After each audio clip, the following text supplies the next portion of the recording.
नमस्कार दोस्तों। आज हम स्टार्ट करेंगे उत्तराखंड बजट 2025-26।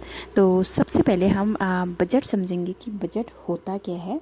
तो बजट क्या होता है। बजट मुख्यतः विवरण होता है। किस चीज़ का विवरण होता है। यह एक फाइनेंशियल विवरण होता है जो मुख्य तौर पर क्या होता है, देश या राज्य सरकार का व्यय, कर, लेन देन और योजनाओं का खाका होता है। अर्थात सरकार को एक निश्चित अवधि के अंदर कितने पैसे प्राप्त होंगे, कहाँ से होंगे, कैसे प्राप्त होंगे और कहाँ व्यय करना है, और सरकार को कहाँ कहाँ व्यय करना है, कहाँ पे इन्वेस्ट करना है, इस चीज़ का एक विवरण होता है जिसको हम क्या कहते हैं, बजट कहते हैं।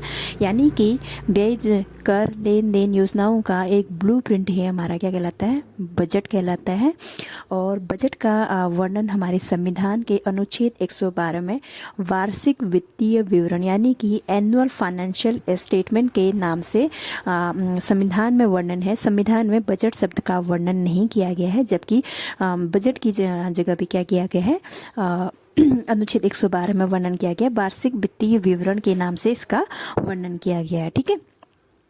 तो जो केंद्र में जो हमारा बजट है वो अनुच्छेद 112 के तहत पेश किया जाता है, जबकि राज्य सरकार जो अपना बजट है वो अनुच्छेद 202 की उपधारा 1 के तहत अपना बजट पेश करते हैं। तो राज्य सरकार में क्या होता है, भारत में राज्य सरकार का बजट संविधान के अनुच्छेद 202 के उपधारा 1 के तहत पेश किया जाता है। हर वित्तीय वर्ष के लिए राज्य की अनुमानित आय और खर्च का विवरण राज्य के विधानमंडल में पेश करना जरूरी होता है। इसे एनुअल फाइनेंशियल स्टेटमेंट कहते हैं। और इसका विवरण कहाँ पे दिया गया है हमारे संविधान में, संविधान के अनुच्छेद 202 की उपधारा 1 में इसका वर्णन किया गया है। ठीक है। तो उत्तराखंड का बजट है तो सबसे पहला बजट कब पेश किया गया था उत्तराखंड में राज्य निर्माण के बाद। उत्तराखंड का निर्माण कब हुआ था, 9 नवंबर 2000 को उत्तराखंड का निर्माण हो गया था। उसके बाद जो अंतरिम बजट पेश किया गया था अंतरिम सरकार में, वो हुआ था रमेश चंद्र पोखरियाल निशंक जी ने पेश किया था। उसके बाद चुनाव कब हुए थे उत्तराखंड में, पहली बार चुनाव हुए थे 2002 में हुए थे। और जब निर्वाचित सरकार है उसके बाद पहली निर्वाचित सरकार होती है, उसमें बजट पेश किसने किया था, नारायण दत्त तिवारी जी ने पेश किया था। ठीक है। और गैरसैंण है ना हमारी ग्रीष्मकालीन राजधानी उत्तराखंड की, तो गैरसैंण में पहला बजट का पेश किया गया था। गैरसैंण में त्रिवेंद्र सिंह रावत जी ने पहला बजट पेश किया था। और भारत में जेंडर बजट का प्रारंभ हुआ था 2006-2007 में जेंडर बजट प्रारंभ हुआ था। और उत्तराखंड में जेंडर बजट सर्वप्रथम प्रस्तुत किया गया था 2007 और 2008 में 2008 में प्रस्तुत किया गया था। तो हमने हल्का सा यहाँ पे बजट के बारे में समझा कि बजट होता क्या है। ये होता है सरकार का व्यय, कर, लेन देन, योजनाओं का एक ब्लूप्रिंट ही हमारा बजट कहलाता है। और केंद्र का जो बजट है वो संविधान के 112 में वर्णित है। और राज्य सरकार जो है अनुच्छेद 202 की उपधारा 1 के तहत अपना बजट क्या है, पेश करता है। ठीक है। तो यहाँ पे हमने सिंपल जो बजट है वो समझा। और बजट पेश करने से पहले क्या होता है, जो वित्त मंत्री होते हैं वो क्या करते हैं, अपना एक भाषण प्रस्तुत करते हैं जिसमें वो मुख्य बातों को सम्मिलित करते हैं। तो जो बजट के अंतर्गत हमारी जो राजकोषीय से प्राप्त हैं, आय व्यय जो भी है, इसका विवरण पढ़ने से पहले हम जो वित्त मंत्री हैं ना हमारे प्रेमचंद अग्रवाल जी, तो बजट पेश किसने किया था 2025-26 में उत्तराखंड का बजट पेश किया था वित्त मंत्री प्रेमचंद अग्रवाल जी ने। तो जो उन्होंने बजट भाषण दिया था वित्त मंत्री ने, यानी कि प्रेमचंद अग्रवाल जी ने जो बजट भाषण दिया था, हम भाषण में सम्मिलित जो मुख्य बिंदु है उनके बारे में पढ़ेंगे। तो सबसे पहले उन्होंने क्या बजट में किस बात का उल्लेख किया था, उन्होंने किया था यूसीसी, यानी यूसीसी जो है समान नागरिक संहिता, और ये लागू हो चुकी है उत्तराखंड में। कब हुई थी, 27 जनवरी 2025 को। और ये स्वतंत्र भारत का पहला ऐसा राज्य है जिसने यूसीसी लागू किया है। ठीक है।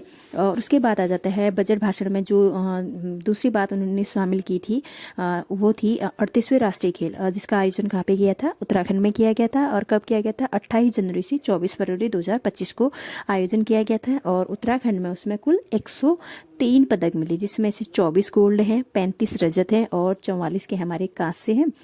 तो ओवरऑल उत्तराखंड की पोजीशन देखें तो वो 7th पोजीशन में है। और पदक तालिका में कुल पदक के आधार पर देखें तो वो 4th पोजीशन बनता है। जो हमारी पोजीशन बनती है ना ओवरऑल, वो किसके बेसिस पे बनती है? गोल्ड के बेसिस पे बनती है। तो गोल्ड के बेसिस पे हमारे उत्तराखंड की कौन सी पोजीशन है? 7th है।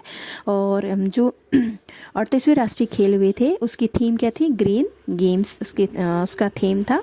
और जो 37वें राष्ट्रीय खेल हुए थे ना, उसमें उत्तराखंड 25वें स्थान पर था। तो 25वें स्थान से वो 7वें स्थान में पहुंच गया। ये अच्छा इम्प्रूवमेंट था इस बार। दूसरा, उन्होंने जो वित्त भाषण में सम्मिलित किया गया था कि उत्तराखंड में वेलोड्रम यानी कि जो साइकिलिंग यानी साइकिल का जो ट्रैक होता है वो बनाया गया है, उसका वर्णन किया गया था। और जो वेलोड्रम होता है ना, यानी कि साइकिल, जहाँ पे साइकिल चलाते हैं, साइकिलिंग का ट्रैक है, उसके ऊपर क्या होता है? छत से वो ढका रहता है, उसके नीचे ट्रैक बनी होती है जिसमें साइकिल चलाई जाती है। तो उसका निर्माण कहाँ पे किया गया है? रुद्रपुर में किया गया, बनाया गया है, रुद्रपुर में बनाया गया। इसका वर्णन वित्त मंत्री प्रेमचंद्र गोवाल जी ने किया था। और ये जो वेलोड्रम बना है ना रुद्रपुर में, ये क्या है? उत्तर भारत में दिल्ली के बाद एकमात्र ऐसा राज्य है जहाँ पे क्या है? ये वेलोड्रम बनाया गया है। ठीक है, तो हमें ये पता होना चाहिए कि वेलोड्रम कहाँ पे बनाया गया? उत्तराखंड में रुद्रपुर में बनाया गया है। ठीक है, फिर उसके बाद जो नेक्स्ट जो इम्पॉर्टेंट बात बिंदु को उन्होंने सम्मिलित किया था अपने वित्त भाषण में, वो था वर्ल्ड आयुर्वेद कांग्रेस एवं आरोग्य एक्सपो 2024 का आयोजन कहाँ पे किया गया था? वो किया गया था दून में किया गया था। हमें ये पता होना चाहिए कि वर्ल्ड आयुर्वेद कांग्रेस एवं आरोग्य एक्सपो 2024 का आयोजन कहाँ पे किया गया था? दून में किया गया था। नेक्स्ट इंपॉर्टेंट बात उन्होंने ये बताई थी कि उत्तराखंड अंतर्राष्ट्रीय प्रवासी सम्मेलन पहली बार आयोजित हुआ। कब हुआ? जनवरी 2025 में। और कहाँ पे किया गया था? देहरादून में इसका आयोजन किया गया था। इसका भी वर्णन उन्होंने अपने बजट भाषण में किया। और नेक्स्ट जाते हैं मेगा स्टार्टअप समिट 2025 का आयोजन फरवरी 2025 में कहाँ पे हुआ? दून में हुआ था, यानी देहरादून में हुआ था।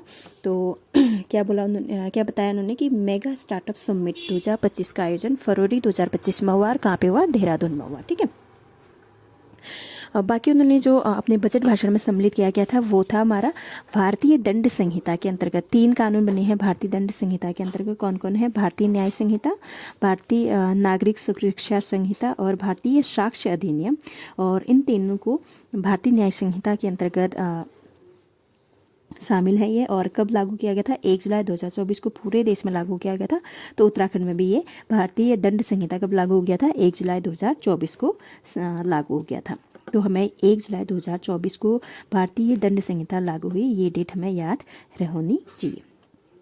नेक्स्ट बजट भाषण में जो शामिल किया गया था, जिसका वर्णन किया गया था, वो है सकल पर्यावरणीय उत्पाद लागू करने वाला जो है उत्तराखंड पहला राज्य है। और जो सकल GEP यानी कि सकल पर्यावरणीय उत्पाद है, उसमें उसके घटक कितने होते हैं? उसके घटक होते हैं 4। कौन कौन से होते हैं? वन, मृदा, पानी, वायु। यानी कि जंगल, जमीन यानी कि मृदा, जंगल मीन्स वन, जमीन मीन्स मृदा मिट्टी, पानी और वायु, इसके 4 घटक होते हैं। और इसको लागू करने वाला उत्तराखंड पहला राज्य बन गया है। नेक्स्ट इंपॉर्टेंट बात उन्होंने अपने बजट भाषण में शामिल की थी, वो था एस्ट्रो टूरिज्म को बढ़ावा देने के लिए नक्षत्र सभा का आयोजन कहाँ पे किया गया? मसूरी में, और जागेश्वर यानी कि अल्मोड़ा में, ताकुला यानी कि अल्मोड़ा में और बैनीताल यानी कि चमोली में नक्षत्र सभा का आयोजन किया गया। किस चीज़ के लिए? एस्ट्रो टूरिज्म को बढ़ावा देने, खगोलीय उसको बढ़ावा देने के लिए, यानी कि एस्ट्रो टूरिज्म को बढ़ावा देने के लिए नक्षत्र सभा का आयोजन किया गया मसूरी, जागेश्वर, ताकुला और बैनीताल में।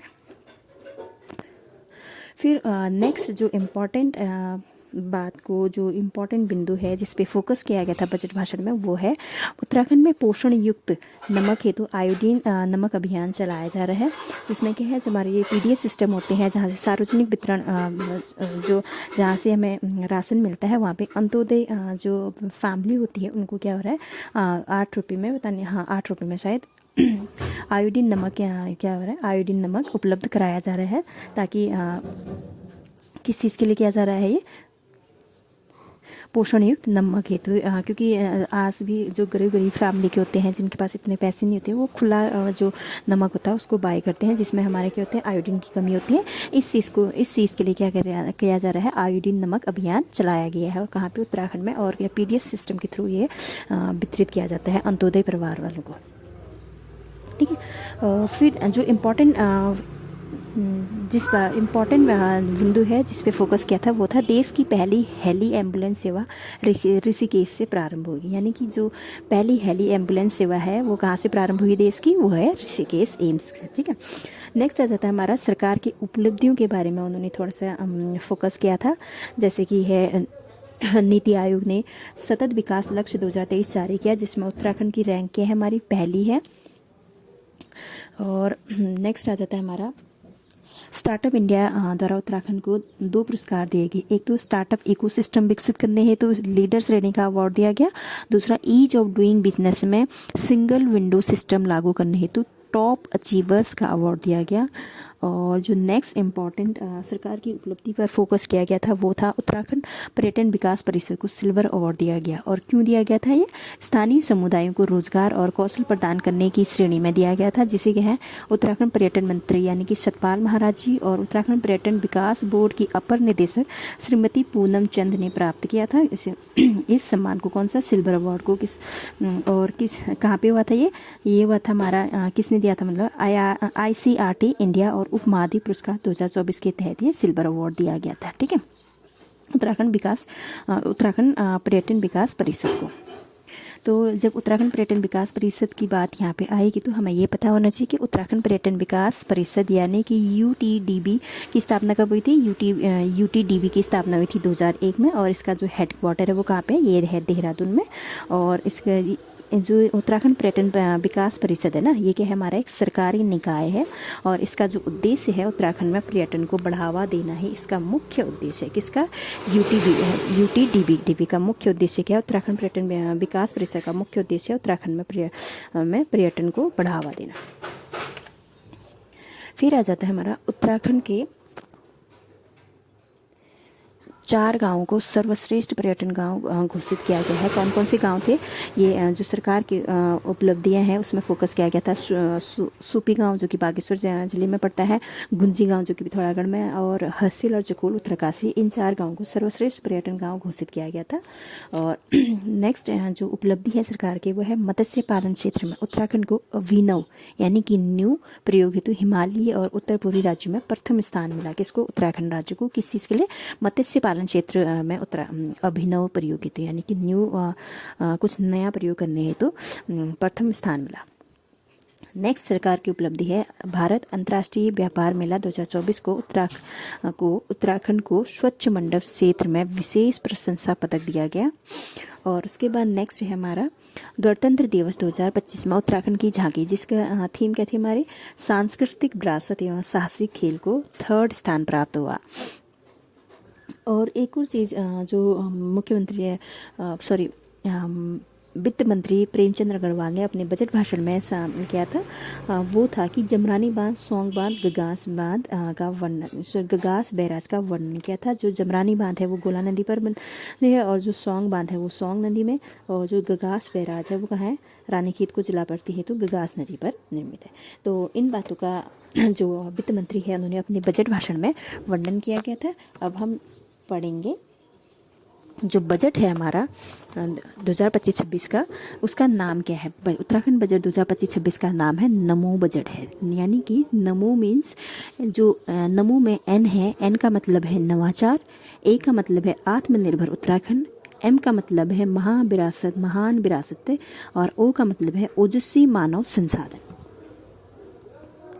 तो N का मतलब है नवाचार। इसमें क्या क्या शामिल किया गया, इसमें शामिल किया गया पेपरलेस रजिस्ट्रेशन और बायोमेट्रिक आधारित आधार प्रमाणीकरण और इलेक्ट्रिक वाहन चार्जिंग। नेक्स्ट है मोबाइल फॉरेंसिक वैन व ड्रोन सेल और ऊर्जा दक्ष पंप आ जाता है। और नेक्स्ट इसमें किस चीज़ पे फोकस किया गया, fire hydrant machine, smart meter, innovative plastic waste management तकनीक और स्प्रिंकलर प्रणाली, विज्ञान चेतना केंद्र, science center, science city, lab on wheels तथा स्मार्ट क्लास को जो नमो का N है उसमें शामिल किया गया था। अब आ जाता है नमो में जो A है, A स्टैंड फॉर आत्मनिर्भर उत्तराखंड। और आत्मनिर्भर उत्तराखंड के जो क्या बोलते हैं आधार है वो क्या है हमारा, वो है कृषि, उद्योग, ऊर्जा, अवसंरचना संयोजकता, पर्यटन और आयुष, ये क्या है हमारे सप्तऋषि समृद्ध, सशक्त और विकसित उत्तराखंड के आधार है। यानी कि अगर एग्जामिनर ने पूछ लिया कि सप्तऋषि जो समृद्ध, सशक्त और विकसित उत्तराखंड के आधार हैं उसमें क्या क्या शामिल है, तो उसमें शामिल है हमारा कृषि आ जाता है, उद्योग आ जाता है, ऊर्जा आ जाता है, अवसंरचना, संयोजकता, पर्यटन और आयुष। फिर ऐसा था नमो का जो एम है, एम स्टैंड फॉर महान विरासत। महान विरासत में क्या क्या वर्णन किया गया है, शामिल किया गया है, वो है शीतकालीन यात्रा, आदि कैलाश, ओम पर्वत दर्शन हेतु सुगमता, हरिद्वार ऋषिकेश का पुनर्विकास करना और शारदा रिवर फ्रंट को इसमें शामिल किया गया है। फिर आ जाता है हमारा ओ स्टैंड फॉर ओजस्वी मानव संसाधन। इसमें आ जाता है पोषण से लेकर शिक्षण, प्रशिक्षण, उद्यम आ जाता है, रोजगार सृजन, विपणन, सभी इंपॉर्टेंट बिंदुओं को समेटते हुए, यानी कि एक होलिस्टिक अप्रोच है। कौन? ओजस्वी मानव संसाधन। किस चीज़ का है ये? पोषण से लेकर शिक्षण, प्रशिक्षण, उद्यम, रोजगार सृजन, विपणन, सभी मतलब कि जितने इम्पॉर्टेंट है उन सब का एक मिला जुला यानी कि एक होलिस्टिक अप्रोच है। और इसमें क्या आ जाता है हमारा स्टार्टअप प्रोत्साहन आ जाता है, उद्यमिता को प्रोत्साहन आ जाता है, रिकॉर्ड पारदर्शी आ जाता है, नियुक्तियाँ यानी कि खिलाड़ियों को प्रोत्साहन देना ओजस्वी मानव संसाधन में शामिल किया गया है, खेल सुविधाओं का विकास यानी कि हमारा ओजस्वी मानव संसाधन में शामिल किया गया है, कृषकों को प्रोत्साहन ये भी हमारा ओजस्वी मानव संसाधन में शामिल किया गया है, नॉलेज इकॉनमी, डिजिटल दक्षता, इंफॉर्मेशन टेक्नोलॉजी, आर्टिफिशियल इंटेलिजेंस को भी ओजस्वी मानव संसाधन में शामिल किया। इसके साथ छात्रवृत्तियाँ, शैक्षिक भ्रमण कार्यक्रम, प्रशिक्षण तथा साइंटिफिक टेम्परामेंट को प्रोत्साहन भी हमारा ओजस्वी मानव संसाधन के तहत शामिल किया गया है। ठीक है, अब हम पढ़ेंगे अब तक हमने बजट पढ़ लिया। सबसे पहले हमने बजट को समझा, उसके बाद हमने समझा राज्य सरकार में हम बजट कौन से अनुच्छेद के तहत करते हैं। उसके बाद हमने ये समझा कि जो बजट पेश किया गया 2025-26 में वित्त मंत्री प्रेमचंद्र अग्रवाल जी ने बजट पेश किया गया था। उसके बाद हमने जो उन्होंने बजट भाषण दिया था उसमें जो इम्पोर्टेंट बिंदु को उन्होंने शामिल किया गया था हमने उसके बारे में समझा। उसके बाद हमने जो बजट का उत्तराखंड बजट 2025-26 है उसका नाम के बारे में समझा, यानी कि जो बजट का नाम है वो है नमो बजट है। अब हम समझेंगे कि जो बजट है ना वो क्या बोलते हैं, बजट का आकार क्या है। तो बजट का आकार है 1,11,75 करोड़। तो उत्तराखंड में जो 2025-26 का बजट है यानी कि नमो बजट है उसका आकार कितना है, उसका आकार है 1,11,75 करोड़, यानी कि 1,11,75.33 करोड़ है। और ये राज्य निर्माण यानी कि जब उत्तराखंड का निर्माण होता है, उत्तराखंड का गठन किया गया था उसके बाद पहली बार का बजट ऐसा है कि जो 1,00,000 करोड़ बजट का है। ठीक है, और 2025 में लगभग कितना था, 89,000 करोड़ का था। और जो 2024-25 में बजट था वो 15.2% वृद्धि था। किससे? पिछले बजट यानी कि 2023-24 के बजट से 15.2% में बढ़ोतरी हुई थी इस बजट में। और जो 2025 में जो बजट में वृद्धि हुई है वो कितनी हुई, 13.38% वृद्धि हुई है पिछले बजट यानी कि 2024-25 के बजट से 13.38% की वृद्धि हुई है। बजट का आकार कितना है, बजट का आकार है हमारा 1,11,75.33 करोड़। अब हम देखेंगे कुल प्राप्तियां। तो कुल प्राप्तियां कितनी है सरकार की, कुल प्राप्तियां जाती है हमारी 1,01,34.75 करोड़ अनुमानित है कुल प्राप्तियां सरकार की। और जो प्राप्तियां होती है सरकार की वो कितनी होती है, 2 प्रकार की होती है, यानी कि एक राजस्व प्राप्तियां और दूसरा होती है पूंजीगत प्राप्तियां। तो राजस्व प्राप्तियां कितनी राजस्व प्राप्तियां होने का अनुमान लगाया गया है वो समझने से पहले हमें ये समझना चाहिए कि राजस्व प्राप्तियां होती क्या। राजस्व प्राप्तियां यानी कि सरकार को प्राप्त होने वाली ऐसी आय जिसके लिए कोई सार्वजनिक संपत्ति बेचने की आवश्यकता नहीं पड़ती और ना ही किसी से उधार लेना पड़ता है और ना ही ये एक मुफ्त प्राप्त होता है।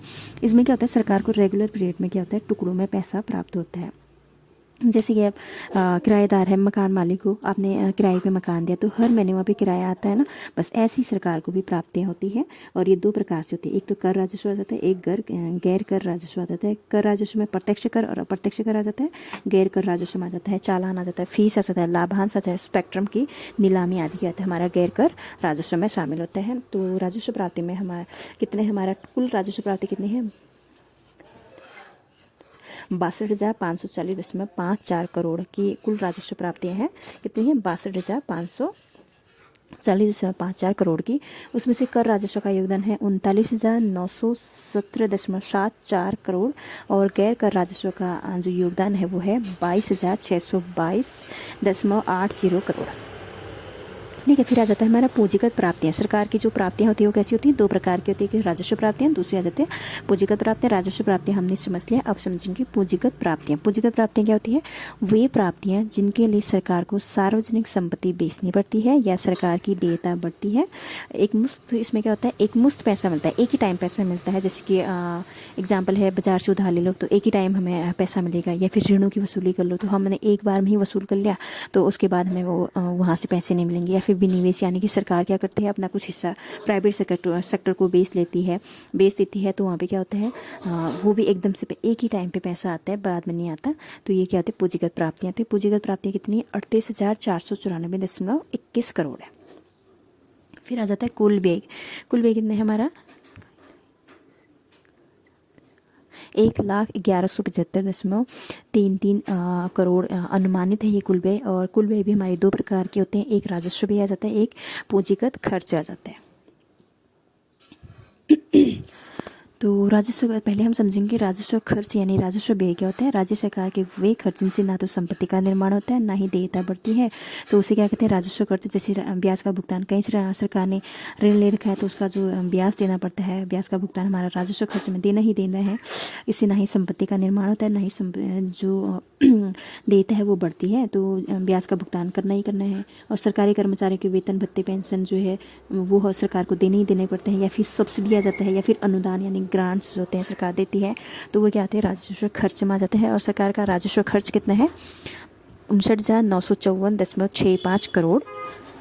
और ऐसी पूंजीगत खर्च आता है। पूंजीगत खर्च में क्या होता है? राज्य सरकार के वे खर्च जिनसे क्या होता है, किसी संपत्ति का निर्माण होता है, वह सरकार की देयता में कमी आती है, इसे क्या कहते हैं? पूंजीगत खर्च कहते हैं। जैसे सार्वजनिक संपत्ति का निर्माण करना, रोड बना लिया, या फिर लिए गए ऋण की वापसी, या फिर क्या बोलते हैं, ये क्या आ जाते हैं? हमारी पूंजीगत खर्च में आ जाते हैं। और पूंजीगत खर्च में क्या आ जाता है हमारा? इसमें आ जाता है कितना पूंजीगत खर्च? पूंजीगत खर्च है हमारा 41,220.68 करोड़ है। और एक पूंजीगत परिव्यय होता है, वो कितना है हमारा?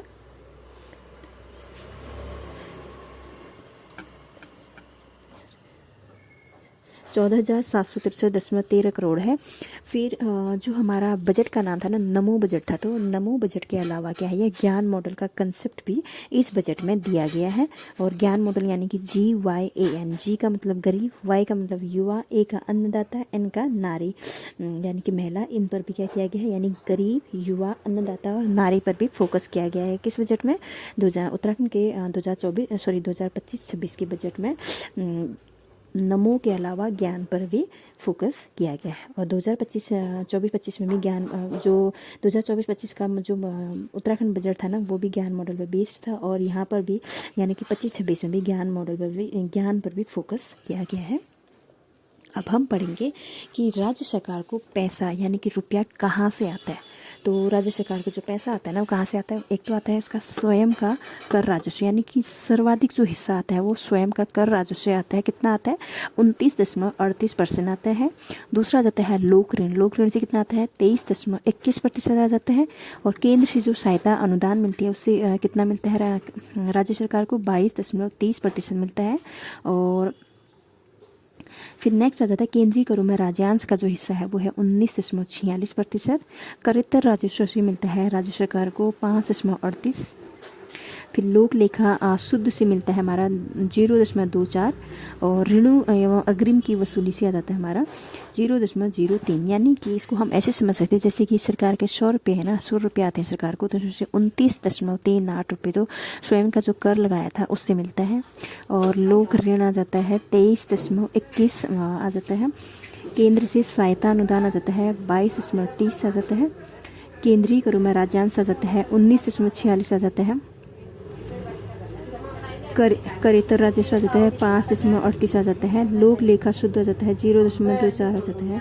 ऋण एवं अग्रिम की वसूली जाती है 0.3 आ जाता है। फिर रुपया जाता का है सरकार का, वो आ जाता है हमारा वेतन भत्ते मजदूरी आदि अधिष्ठान व्यय आ जाता है 23.98 आ जाता है। पेंशन अनुतोषित आ जाता है 12.13% आ जाता है। बृहद निर्माण कार्य आ जाता है और लघु निर्माण कार्य यानी कि इसमें कितना जाता है सरकार का, इसमें जाता है हमारा 10.94% आ जाता है। और निवेश या ऋण में जाता है हमारा 9.11%। ब्याज या लाभांश आ जाता है 8.56%। और सहायक अनुदान या फिर अंशदान या राज सहायता में कितना जाता है 6.31। और अन्य व्यय आ जाता है 28.97। यानी कि जो सरकार का रुपया जाता है सबसे ज़्यादा किसमें जाता है, वेतन भत्ते मजदूरी आदि अधिष्ठान जो व्यय है उसमें कितना 23.98% उसमें सरकार का रुपया जाता है। और फिर आ जाता है हमारा पेंशन अनुतोषित कितना है 12.13 आ जाता है, सॉरी 12.13%। और बृहद निर्माण कार्य लघु निर्माण कार्य में आ जाता है 10.94%। यानी कि हमने यहाँ पे राज्य सरकार जो रुपया आता है वो भी पढ़ लिया कि कहाँ कहाँ से सरकार को कितना कितना रुपया मिलता है, इस बारे में पढ़ा। उसके बाद हमने ये भी जान लिया कि जो सरकार का रुपया है वो कहाँ इन्वेस्ट होता है या कहाँ उसको व्यय किया जाता है, कहाँ कहाँ पे रुपया जाता है उसका, उस बारे में पढ़ लिया। सबसे ज़्यादा रुपया कहाँ जाता है सरकार का, वेतन भत्ते मजदूरी आदि अधिष्ठान जो व्यय है वो उसमें जाता है, कितने जाता है 23.98 जाता है। उसके बाद पेंशन अनुतोषित जो देने होते हैं सरकार को उसमें 12.13% जाते हैं। और फिर आ जाता है बृहद निर्माण कार्य में या लघु निर्माण कार्य में 10.94 जाता है। ठीक है, तो राज्य सरकार को रुपया जो आता है इम्पॉर्टेंट जो स्टार्टिंग के हमें कम से कम 4 हमें पता होना चाहिए कि जैसे कि स्वयं का कर राजस्व, लोक ऋण, केंद्र से सहायता अनुदान और केंद्रीय करों में राज्यांश, इनके बारे में हमें ये लर्न होनी चाहिए। और उसके साथ साथ हमें रुपया कहाँ जाता है, सबसे ज़्यादा कहाँ जाता है उनका भी मुख्यतः 3-4 हमें याद होनी चाहिए, क्योंकि अगर एग्जामिनर ने अगर क्रम पूछ लिया तो हमें फिर वहाँ पे कन्फ्यूजन हो सकती है। इसलिए हमें स्टार्टिंग के 4 पॉइंट हमें लर्न होनी चाहिए। ठीक है, अब नेक्स्ट पढ़ेंगे हम राजकोषीय घाटा। राजकोषीय घाटा के पढ़ने के बाद से पहले हमें ये बताना चाहिए राजकोषीय घाटा होता क्या। राजकोषीय घाटा यानी सरकार का कुल व्यय एवं कुल प्राप्तियां या उधार को छोड़कर। तो इसमें कहते हैं सरकार की वास्तविक आय व बजटीय आय को के अंतर को क्या कहते हैं, राजकोषीय घाटा कहते हैं। ठीक है, यानी कि हम कह सकते हैं कि जो राजकोषीय घाटा है ना तब होता है जब सरकार अपने संसाधनों से ज़्यादा खर्च करती है, अर्थात ऋण माफी, सब्सिडी ज़्यादा देगी सरकार को, तो उसमें भी राजकोषीय घाटा होगा, क्योंकि सरकार को अपनी जेब से देना है और वापस से उनको मिलने के उसमें रिटर्न्स नहीं मिलते। मंदी में जो राहत पैकेज देते हैं सरकार अपनी तरफ से ताकि मंदी से उबर सके, इस चीज़ में भी सरकार को पैसे अपनी तरफ से इन्वेस्ट करते हैं, उसको रिटर्न में नहीं मिलता। फ्री बीज यानी कि जैसे चुनाव हो जाते हैं तो उसमें सरकार बड़े बड़े जो गवर्नमेंट बनाते हैं यानी कि पॉलिटिशियन होते हैं वो कभी बिजली फ्री कर देते हैं, कभी कुछ कर देते हैं, तो इसमें भी जो सरकार की इनकम होती है वो इन्वेस्ट होती है और उनको रिटर्न में कुछ नहीं मिलता। तो इससे क्या होता है हमारा जो फिस्कल डेफिसिट यानी राजकोषीय घाटा होता है वो क्या होता है, इंक्रीज होता है। यानी कि जो राजकोषीय घाटा कब होता है, जब सरकार अपनी जो जितनी उसकी आय है ना, उसकी प्राप्तियां हैं या फिर कह सकते उसके जो संसाधन है उससे ज़्यादा खर्च कर देते थे, तब राजकोषीय घाटा होता है। और राजकोषीय घाटा क्या होता है, ऋण माफ़ी कर देगी, यानी कि जैसे कि किसानों की ऋण माफ़ी करते हैं तो ऐसी ऋण माफ़ी होती है, ऋण माफ़ी कर दिया या फिर सब्सिडी ज़्यादा दे दी या फिर मंदी में राहत पैकेज दे दी, फ्री वीज़ा दे, इससे क्या होता है राजकोषीय घाटा बढ़ता है। तो सरकार का कुल व्यय कितना है और इसको कैसे ज्ञात करते हैं, सरकार का कुल व्यय माइनस कुल प्राप्तियों को, ऐसे जो अंतर आता है ना हमारा आंसर यानी उधार को छोड़ के, तो वो हमारा राजकोषीय घाटा होता है। और राजकोषीय घाटा के प्रबंधन हेतु क्या किया गया था, FRBM एक्ट आया था, कब आया था 2003 में लेके आया गया था। यानी कि FRBM का क्या मतलब, FRBM का फुल फॉर्म क्या है, fiscal responsibility and budget management act 2003। और ये प्रभावी कब हुआ था, ये हुआ था जुलाई 2004 से। और इसमें जो FRBM एक्ट है उसको 26 अगस्त 2003 को राष्ट्रपति की स्वीकृति दी गई थी, यानी राष्ट्रपति ने साइन किया उस टाइम से ये इस FRBM एक्ट को स्वीकृति मिल गई थी। ठीक है, तो राजकोषीय जो FRBM का उद्देश्य होता है, यानी कि FRBM एक्ट का जो उद्देश्य है वो क्या है, सरकार की जो राजकोषीय उत्तरदायित्व तय करने हेतु लाया गया था। क्यों लाया गया था, सरकार की राजकोषीय उत्तरदायित्व तय करने हेतु, ताकि ज़्यादा राजकोषीय घाटा ना हो। और इसमें दूसरा उद्देश्य क्या हो सकता है, इसका उद्देश्य होता है राजकोषीय घाटे में नियंत्रण लगाने हेतु लाया गया था। और नेक्स्ट आ जाता है सार्वजनिक धन का बेहतर प्रबंधन करने हेतु। और फिर नेक्स्ट इसका उद्देश्य हो सकता है वृहद आर्थिक प्रबंधन में सुधार करने हेतु भी इसको FRBM एक्ट को लाया गया था। और एक और उसका उद्देश्य होता है वो है पारदर्शी राजकोषीय प्रबंधन प्रणाली लागू करना, FRBM एक्ट का मुख्य उद्देश्य है। ठीक है, तो जो उत्तराखंड बजट है 2025-26 उसमें FRBM एक्ट का अनुपालन शामिल है। और जो FRBM एक्ट है उत्तराखंड में कब लागू हुआ था? 2005 में लागू हुआ था। और इसमें राजकोषीय घाटा कितना है? इसमें है हमारा GSDP के परसेंट में कितना है? 3% की सीमा के अंतर्गत है, जो कि 2025-26 में उत्तराखंड का सरकार का 2.94% है, जो कि कितना है? 12,604.92 करोड़ है। कितना है राजकोषीय घाटा सरकार का? वो है 12,604.92 करोड़ है।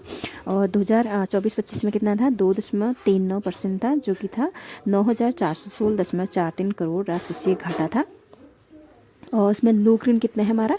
GSDP यानी कि सकल घरेलू उत्पादन का सरकार में जो अनुमानित करते हैं ना, वो है होता है GSDP के परसेंट में कितने हैं? 32.5% की सीमा के अंतर्गत है 2025 और 26 में। नेक्स्ट आ जाता है उत्तराखंड सरकार ने 2025-26 हेतु 4.29 लाख करोड़ यानी कि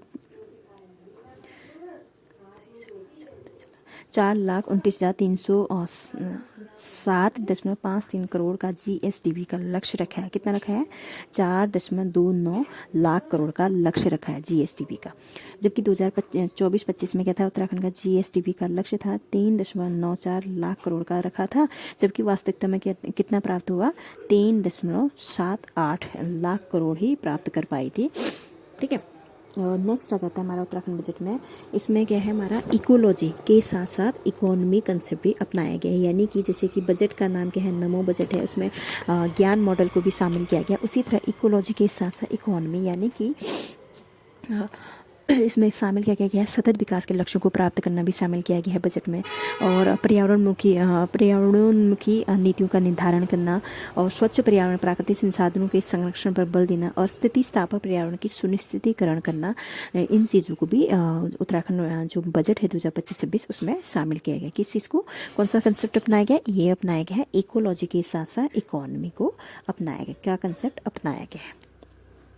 अब तक हमने सबसे पहले हमने बजट के बारे में पढ़ा कि बजट क्या होता है। उसके बाद हमने जो वित्त मंत्री होते हैं उनका जो भाषण है उसको पढ़ा। उसके बाद हमने जो नाम है बजट का उसके बारे में डिटेल में पढ़ा।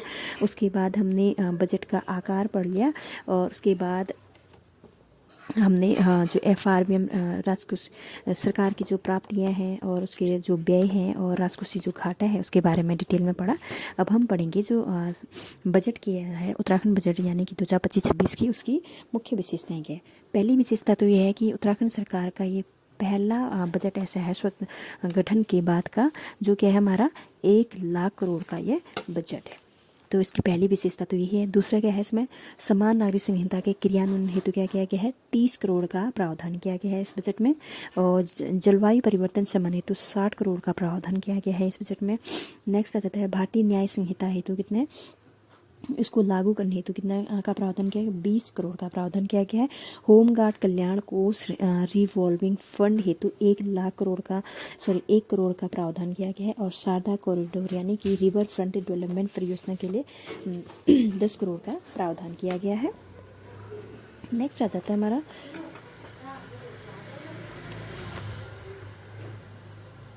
पेयजल तथा सिंचाई विभाग को योजनाओं के क्या है भुगतान हेतु कितना 490 करोड़ का प्रावधान किया गया है इस बजट में। ई बस इंफ्रास्ट्रक्चर व संचालन हेतु 27.5 करोड़ का प्रावधान किया गया है। MSMEs यानी कि जो MSMEs उद्योग में सरकार व्यय करेगी 50 करोड़ उसका प्रावधान किया गया है। और फिर आ जाता है मेगा उद्योग नीति यानी कि 35 करोड़ का इसमें प्रावधान किया गया है। और स्टार्टअप प्रोत्साहन के लिए 30 करोड़ का प्रावधान किया गया है इस बजट में। और मेगा योजना क्या है? 500 करोड़ का प्रावधान किया। जल जीवन मिशन हेतु कितना किया गया है? 1843 करोड़ का प्रावधान किया गया। शहरी जलापूर्ति हेतु 100 करोड़ का प्रावधान किया गया है। सड़क सुरक्षा पहल हेतु 1200 करोड़ का प्रावधान। मानस खंड योजना हेतु 25 करोड़ का और वाइब्रेंट विलेज हेतु 20 करोड़ का प्रावधान किया गया है। और इस बजट में 220 नई सड़क बनाने की भी घोषणा की गई है। साथ के साथ जो कैंपा योजना है उसके लिए 395 करोड़ का प्रावधान किया गया है। और सारा आ जाता है हमारा क्या है, जो जल स्रोतों के पुनरुत्थान हेतु क्या है, ये सारा का फुल फॉर्म होता है स्प्रिंग एंड रिवर रेजुलेशन, यानी कि जो नदियाँ होती हैं या फिर जो जल स्रोत होते हैं उनके पुनरुत्थान हेतु 125 करोड़ का प्रावधान किया गया। फिर आ जाता है हमारा खाद्य सुरक्षा हेतु 600 करोड़ का प्रावधान किया गया है। सार्वजनिक वनों के सृजन हेतु 10 करोड़ का प्रावधान इस बजट में किया गया है।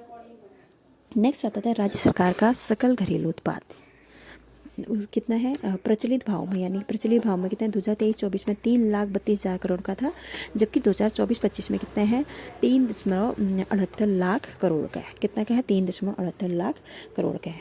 तो अब हम इम्पॉर्टेंट चीज़ है कि हमारी जो राज्य की अर्थव्यवस्था है उसके बारे में पढ़ेंगे कि इसमें जो प्रति व्यक्ति आय है जो इम्पॉर्टेंट होता है, सरकार एग्जामिनर पूछते भी हैं तो उसके बारे में पढ़ेंगे। प्रति व्यक्ति आय देखो 2023-24 में उत्तराखंड की प्रति व्यक्ति आय कितनी थी 2,46,168 रुपये थी, और जबकि जो इंडिया लेवल पे कितनी थी 1,84,105 था। और 2024-25 में अनुमानित है कितनी है 2,74,064 रुपये प्रति व्यक्ति आय अनुमानित की गई है। किस चीज़ के लिए 2024-25 के लिए की गई है, जबकि इंडिया लेवल यानी भारत में कितना है 2,01,62 है। तो इसमें जो इंक्रीज हो रखी है, वृद्धि हो रखी है, कितनी हुई है उत्तराखंड में तो 11.30% की, यानी 3% की वृद्धि हो रखी है प्रति व्यक्ति आय में। और जो इंडिया लेवल पे है उसमें क्या है 8.7% की वृद्धि हो रखी है। नेक्स्ट आ जाता है राज्य की अर्थव्यवस्था में क्षेत्रों का योगदान, यानी कि जो हमारे सेक्टर्स होते हैं अर्थव्यवस्था के 3 सेक्टर होते, कितने सेक्टर होते हैं 3 सेक्टर, यानी कि प्राथमिक क्षेत्र, द्वितीय क्षेत्र और तृतीय क्षेत्र आ जाता है। इनका योगदान देखेंगे कि इनका कितना योगदान था। प्राथमिक क्षेत्र आ जाता है, प्राथमिक क्षेत्र का कितना योगदान है इसमें बताया गया है 9.8% प्राथमिक क्षेत्र का योगदान है। प्राथमिक क्षेत्र में क्या होता है कृषि खनन पशुपालन आ जाता है। और द्वितीय यानी कि विनिर्माण क्षेत्र का कितना योगदान है 43.5% है। और तृतीय क्षेत्र का योगदान आ जाता है हमारा 46.7%, यानी कि पहली बार सेवा क्षेत्र का योगदान सर्वाधिक हो गया उत्तराखंड में। अब तक क्या होता था जो विनिर्माण क्षेत्र था उसका योगदान हमारे उत्तराखंड की अर्थव्यवस्था में ज़्यादा होता था, बट अब तृतीय क्षेत्र का जो योगदान है वो सर्वाधिक हो गया है। तो हमें ये याद रखना होगा कि जो उत्तराखंड की अर्थव्यवस्था में किस क्षेत्र का सबसे सर्वाधिक योगदान है तृतीय क्षेत्र का, और कितना योगदान है 46.7% जो है तृतीय क्षेत्र का योगदान है। और प्राथमिक क्षेत्र का घटते घटते कहाँ पहुंच गया है 9.8, पिछली बार 9.9 के आसपास था, और अब की बार और घट के कहाँ पहुंच गया 9.8 पहुंच गया। तो यहाँ पे हमारा बजट जो है उत्तराखंड बजट 2025-26 कंप्लीट होता है। Thank you, bye bye.